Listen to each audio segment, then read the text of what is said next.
যদি পৃথিবীর কোনো প্রান্ত থাকতো, আমি আশা করি এটি দেখতে হয়তো এমন হতো, সমতল পৃথিবীর শেষ প্রান্ত।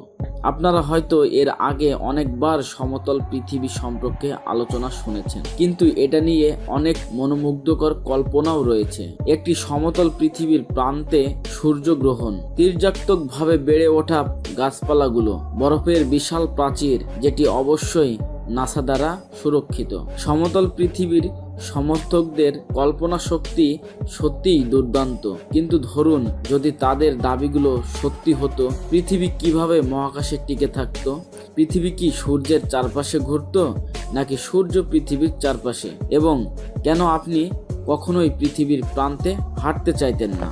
হ্যাঁ, মামু সিরিজের আজকের ভিডিওতে আমরা সেই সম্পর্কে জানতে চলেছি। চলুন শুরু করা যাক। যদি পৃথিবী সমতল হতো তাহলে কেমন হতো? যদি আপনি ফ্ল্যাট আর্থ চ্যানেলের খবর মিস করে থাকেন, তবে এটি হচ্ছে তার একটি দ্রুত সারসংক্ষেপ। হাজার হাজার বছর ধরে সাধারণ মানুষ বিশ্বাস করত যে পৃথিবী সমতল এবং সবকিছু তার চারপাশে ঘুরছে। তারপর নিকোলাস কোপারনিকাস এলেন এক নতুন তত্ত্ব নিয়ে। তিনি তত্ত্বটিতে বলেছিলেন যে পৃথিবী সমতল নয় এবং নিশ্চিন্তভাবে এটি কোনো কিছুর কেন্দ্র নয়। তার পর্যবেক্ষণ তাকে বিশ্বাস করালো যে পৃথিবী সূর্যের চারপাশে ঘুরছে। কিন্তু আজ 500 বছর পরেও অনেকেই এখনো বিশ্বাস করে যে পৃথিবী সমতল। কিন্তু এটা কিভাবে কাজ করবে? আপনি কি জানেন গ্রহগুলো কেন গোলাকার আকৃতির হয়? একটি শব্দের এর উত্তর হলো মহাকর্ষণ। মহাকর্ষণ বল বস্তুকে সকল দিক থেকে সমানভাবে একত্র করে টানে, ফলস্বরূপ বস্তুটি গোলাকার আকৃতির হয়। কিন্তু অবশ্যই একটি সমতল পৃথিবীর ক্ষেত্রে তা হবে না, কারণ অ্যান্টি রাউন্ড আর্থাররা বিশ্বাস করে যে মহাকর্ষণ বল বলে কিছুই নেই। তাদের মতে কোনো এক রহস্যময় শক্তি প্যানকেক আকৃতির পৃথিবীকে উপরে ঠেলে দিচ্ছে, আর তাই আমরা মহাকর্ষণ অনুভব করি। আমি আপনাকে বলতে পারি না যে আপনি চিরকাল গতি বাড়াতে পারবেন না। এক পর্যায়ে আপনি খুব দ্রুত যাচ্ছেন। কেউ কি পোড়া প্যানকেকের মতো অনুভব করছেন? না। আপনি যদি কিছু বাস্তব বিজ্ঞান চান, তাহলে হ্যাঁ, একটি সমতল পৃথিবীতে মহাকর্ষণ থাকবে এবং এটা অদ্ভুত হবে। ফ্ল্যাট পৃথিবীতে মহাকর্ষণের কেন্দ্রটা ঠিক মাঝখানে হবে। পৃথিবীর সবকিছু এবং চারপাশের সবকিছুকে এই কেন্দ্রের দিকেই টেনে ধরবে এবং আপনি কেন্দ্র থেকে যত দূরে যাবেন, এই টান ততটাই শক্তিশালী হবে। এক সময় এই টান আপনাকে নিচের দিকে টানতে শুরু করবে, ফলে আপনাকে আহরণ করতে হবে। এই কারণেই আপনি সমতল পৃথিবীর প্রান্তে হাঁটতে পারবেন না। টান এতটাই শক্তিশালী হবে যে হাঁটা আপনার পক্ষে অসম্ভব হয়ে পড়বে। আপনি হয়তো কখনোই বরফের চমৎকার 45 মিটার লম্বা প্রাচীর দেখতে পাবেন না, যাকে অ্যান্টার্কটিকা বলা হয়, যা পৃথিবীর প্রান্তকে রক্ষা করে।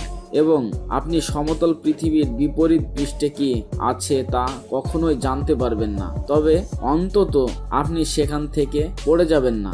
এই মজার মহাকর্ষণের অন্যান্য পার্শ্ব প্রতিক্রিয়া থাকবে। পৃথিবীর প্রান্তে থাকা বস্তুগুলো পড়ে যাবে পাশের দিকে, নিচের দিকে। সমতল পৃথিবীর প্রান্তে গাছগুলি কৌণিকভাবে বেড়ে উঠবে, কারণ তারা মহাকর্ষণের বিরুদ্ধে উঠে দাঁড়ানোর চেষ্টা করবে। সমস্ত বৃষ্টি, তুষার এবং শিলাবৃষ্টি পৃথিবীর কেন্দ্র আর্কটিকের দিকে পড়বে। বৃষ্টিপাত একত্রিত হবে এবং জমা হতে শুরু করবে। মহাসাগরগুলোও কেন্দ্র টেনে নেওয়া হবে এবং একটি বড় মহাসাগর গঠন করবে। সমতল পৃথিবীতে একটি বড় উদ্বেগ হবে বায়ুচাপ। মহাকর্ষ পৃথিবীর কেন্দ্রের দিকে অত্যাধিক বায়ু টানবে, যার ফলে প্রান্তের এলাকাগুলোতে কোনো বায়ুচাপ থাকবে না। এটি খারাপ হবে, কারণ সমতল পৃথিবী অস্ট্রেলিয়ায় বসবাসকারী লোকেরা শ্বাস নেওয়ার জন্য প্রান্ত অক্সিজেন পাবে না। এবং যদি আপনি কেন্দ্রের কাছাকাছি বাস করতেন, যেখানে আর্কটিক হবে, আপনি বায়ুমণ্ডলের ওজন দ্বারা পিষ্ট হয়ে যাবেন। তবে বেশি দিন নয়। একটি সমতল পৃথিবীর চাপের ভূচৌম্বকীয় ক্ষেত্র থাকবে না।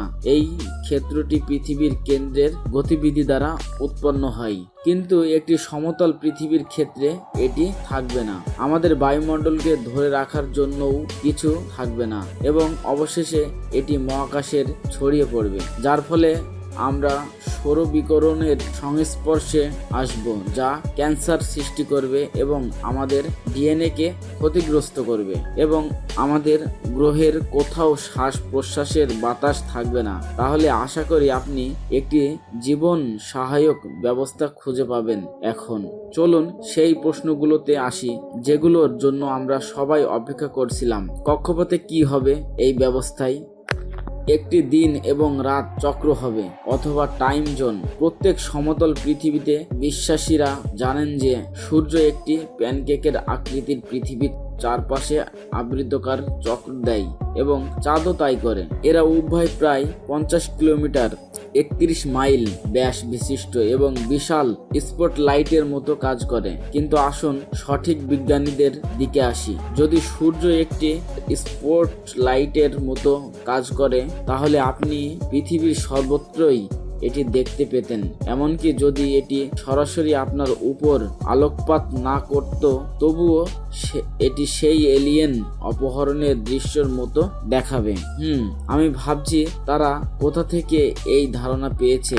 এই ব্যবস্থায় কোনো দিন ও রাতের চক্র থাকতো না। এটি বেশ অদ্ভুত হতো, কারণ আমি কিভাবে আমার শান্তির ঘুম পেতাম।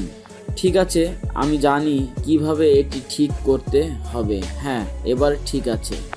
একটি সমতল পৃথিবীতে দিনের সাথে রাতের পরিবর্তন ঘটানোর জন্য সূর্যকে পৃথিবীকে ঠিক এমনভাবে প্রদক্ষিণ করতে হবে যখন সূর্য উঠবে তখন পৃথিবী পুরোপুরি দিবা আলোকিত হবে এবং যখন সূর্য অস্ত যাবে পৃথিবী রাতের অন্ধকারে চলে যাবে। কোনো টাইম জোন থাকবে না এবং কোনো মৌসুমও থাকবে না, কিন্তু আপনি এখনো আপনার সময়সূচি বিপর্যস্ত করতে পারেন অনেক রাত পর্যন্ত জেগে থেকে এবং মামু সিরিজের ভিডিওগুলি দেখে।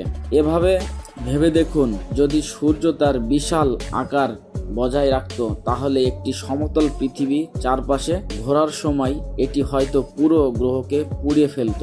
এটি আমাদের কতটা কাছে আসবে সে কারণে। অন্যদিকে সূর্য যদি সত্যিকারের তুলনায় অনেক ছোট হতো তাহলে আমরা হিমায়িত হয়ে মৃত্যুবরণ করতাম। এর কারণ হলো সমতল পৃথিবী আমাদের গোলাকার পৃথিবী পৃষ্ঠের ক্ষেত্রফলের প্রায় 2.5 গুণ থাকবে, আর আমরা নিয়মিত আকারের সূর্যের শক্তির মাত্র 1/3 পাব। সমতল পৃথিবীতে জীবনের অস্তিত্বের জন্য এটি যথেষ্ট নয় এবং আমরা এখন পর্যন্ত এই বিষয়ে কথা বলিনি। চন্দ্রগ্রহণ। সমতল পৃথিবীর মুরব্বীরা বিশ্বাস করেন অ্যান্টিমুন এ যা এর জন্য দায়ী। আমাদের গোলাকার পৃথিবীতে চন্দ্রগ্রহণ ঘটে যখন পৃথিবী, সূর্য এবং চাঁদের মধ্যে রেখা থাকে। যদি একটি সমতল পৃথিবীর ক্ষেত্রে হয় তাহলে এই গ্রহগুলি দেখতে একই রকম হতে পারে এবং এমনকি ঘটানোর জন্য বিশেষ কিছু প্রান্তিককরণ প্রয়োজন হবে। সুতরাং যদি সমতল পৃথিবীর ষড়যন্ত্রটি সত্য বলে প্রমাণিত হয় যে আমাদের পৃথিবীর প্রকৃতপক্ষে ফটোশপ করা হয়েছিল এবং কিছু আর্থিক লাভের জন্য জিপিএস ডিভাইসগুলি কারচুপি করা হয়েছিল, তাহলে এটি অন্যান্য ষড়যন্ত্র তত্ত্বগুলোর আলোচনার জন্য দ্বার খুলে দেবে। দুর্ভাগ্যবশত অনেক মানুষ সমতল পৃথিবী বিশ্বাসকারীদের মতো একটি জ্ঞানী অসঙ্গতির অবস্থায় বাস করছে। এটি তখন ঘটে যখন তাদের চিন্তা এবং বিশ্বাস সম্পূর্ণরূপে সঙ্গতিপূর্ণ হয় না, বরং সর্বদা বাস্তবতার প্রতিনিধিত্ব করে না। আমি বলতে চাচ্ছি, আমরা প্রতিনিয়ত ছন্দ প্রেরণের সম্মুখীন হই যা যে কোনো তত্ত্বের সমর্থন করতে পারে, যদিও এটি কিছুটা যৌক্তিক চিন্তাভাবনার সাথে মেলে না। যদি কোপেরনিকাস 10 ঘন্টা ইউটিউবে কাটাতেন সমতল পৃথিবীর ষড়যন্ত্রের ভিডিও দেখতে, তাহলে তিনি হয়তো স্বীকার করতেন যে তিনি ভুল। এবং আপনি কি দেখছেন? একটি ডোনাট আকারের পৃথিবী? আসলে এটা হতে পারে মামু সিরিজের অন্য একটি গল্পের পর্ব। হয়তো সেখানে বিস্ময়কর ভাবে গোলাকারও ব্যবহার করা হতে পারে। ধন্যবাদ সকলকেই, ভালো থাকবেন।